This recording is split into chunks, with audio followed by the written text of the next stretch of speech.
जान से मिला दी। हे भोले बाबा हमर जान से मिला दी। बिछड़ल बा यार जब से, बिछड़ल बा यार जब से आवे लरवाई। हे भोले बाबा रउए बताई ना। हे भोले बाबा हमर जान से मिला दी। हे भोले बाबा हमर जान से मिला दी। बोली बोली बाबा बैद्यनाथ की।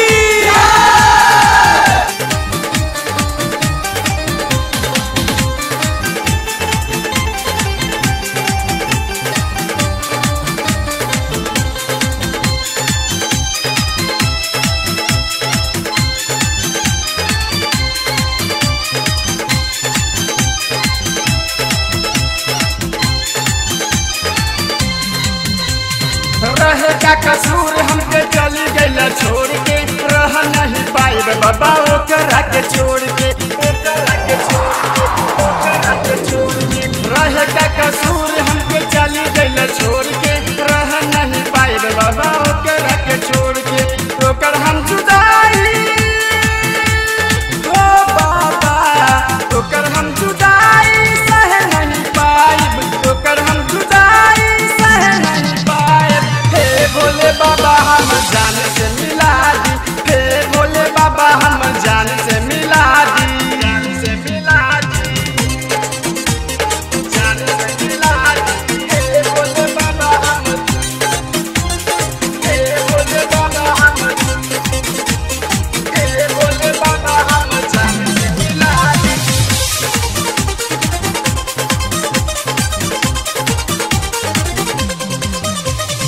दिलवा में रहे श्रद्धा संगवा में आई थी, संग मिली हम तोहके जलवा चढ़ाई थी।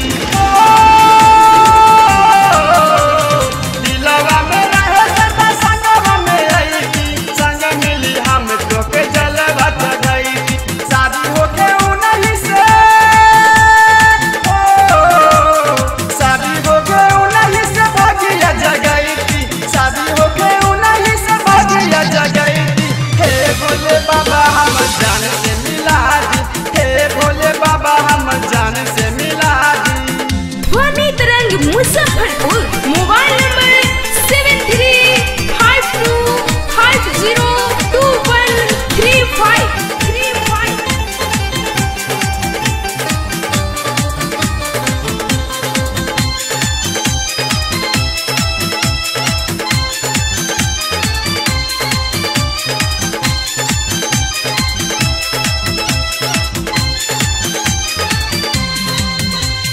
दानी महादानी रउआ बानी भोले दानी, विनय बला मुआ पे कदी मेहरबानी।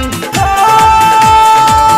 बाबा दानी महादानी रउआ बानी भोले दानी, विनय बला मुआ पे कदी मेहरबानी। फेर दी नजर हम पे ओ बाबा, फेर दी नजर हम पे दुखवा मिटा दी। फेर दी नजर हम पे दुखवा मिटाई। हे भोले बाबा हम जान से मिला दी। हे भोले बाबा हम जान से मिला दी। हे भोले बाबा हम जान से मिला